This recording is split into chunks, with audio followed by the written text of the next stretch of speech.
मागच्या काळामध्ये आपण शेतकऱ्यांना वीज बिल माफ केलेलं आहे। पुढचे 5 वर्ष शेतकऱ्यांकडून वीज बिल घ्यायचं नाही असा निर्णय आपण त्या ठिकाणी घेतलेला आहे। आणि आता जो शेतकरी नव्याने कनेक्शन मागेल त्याला सोलर पंपाची योजना आपण आणलेली आहे। सोलर पंप त्या ठिकाणी नोंद केलं आणि फक्त आपण शेतकऱ्याकडून 10% पैसे घेतोय आणि अनुसूचित जाती अनुसूचित जमातीचा शेतकरी असेल 5% पैसे घेतोय। बाकी सगळं अनुदान हे केंद्र सरकार आणि राज्य सरकार मिळून आम्ही त्या ठिकाणी देतो आहोत। आणि शेतकऱ्यांना त्यांनी मागितल्यानंतर 1 महिना सव्वा महिन्याच्या आत त्याच्या शेतीमध्ये अशा प्रकारचा पंप आपण बसवून देतो आहोत। आणि मला सांगताना आनंद वाटतो की ही योजना जेव्हा 2002-4 साली वगैरे सुरू झाली असेल तेव्हापासनं तर मागील वर्षापर्यंत आपण 2.25 लाख पंप लावले होते आणि मागील 1 वर्षामध्ये आपण 2 लाख पंप लावलेले आहेत। म्हणजे ज्या गतीनं आपण चाललेलो आहे अतिशय मोठ्या गतीनं कोणीही मागितलं की आपण लगेच त्या ठिकाणी सोलर पंप लावतो। पुढचे 25 वर्ष त्याला त्या ठिकाणी विजेच्या बिलाची चिंता नाही आणि पहिले 5 वर्ष त्या पंपाची देखरेख आमच्याकडे, पंप चोरीला गेला त्याचा इन्शुरन्स आमच्याकडे, कुठल्याही प्रकारची अडचण आली तर त्या अडचणीची वर मात करणं आमच्याकडे, अशा प्रकारची ही योजना आपण या ठिकाणी सुरू केलेली आहे जेणेकरून शेतकऱ्यांना मोठ्या प्रमाणात त्याचा फायदा आपण देतोय। सिंचनाच्या संदर्भातही आपल्याला माहिती आहे की आम्ही पहिल्या 5 वर्षामध्ये एक रेकॉर्ड पद्धतीनं मी सांगितलं 89 आपण योजना मंजूर केल्या, त्या पूर्ण केल्या।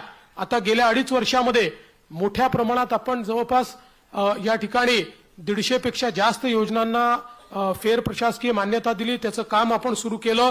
आणि सगळ्यात महत्त्वाची योजना जी विदर्भातलं संपूर्ण चित्र बदलणार आहे, आपल्याला माहिती आहे की आपलं जे गोसीखुर्दचं धरण आहे या धरणाच्या खालून 100 TMC पाणी हे वाहून समुद्रात जातं, ते कोणाच्याच कामी येत नाही। आपण आता ठरवलंय की त्याचा एक नदीजोड प्रकल्प आपण तयार करतोय। वैनगंगेचं हे पाणी बुलढाण्याच्या नळगंगेपर्यंत आपण नेणार आहोत। म्हणजे 500 किलोमीटरची 550 किलोमीटरची एक नवीन नदी आपण तयार करतो आहोत।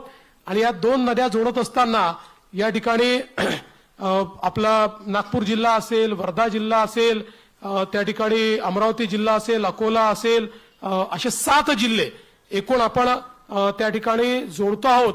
आणि या 7 जिल्ह्यांमध्ये जो काही थोडा बहुत दुष्काळी भाग आहे हा सगळा दुष्काळी भाग याच्यामध्ये आपण कव्हर करतो आहोत। जवळपास 10 लाख एकर जमीन ही पूर्णपणे ओलिताखाली त्या ठिकाणी येणार आहे, ज्याच्यामुळे एक मोठं परिवर्तन या माध्यमातून होणार आहे। आणि म्हणून राज्य सरकार सातत्याने आज वेगवेगळ्या प्रकारे माननीय प्रधानमंत्री मोदयांचं स्वप्न पूर्ण करण्याचा प्रयत्न आपण करतो आहोत।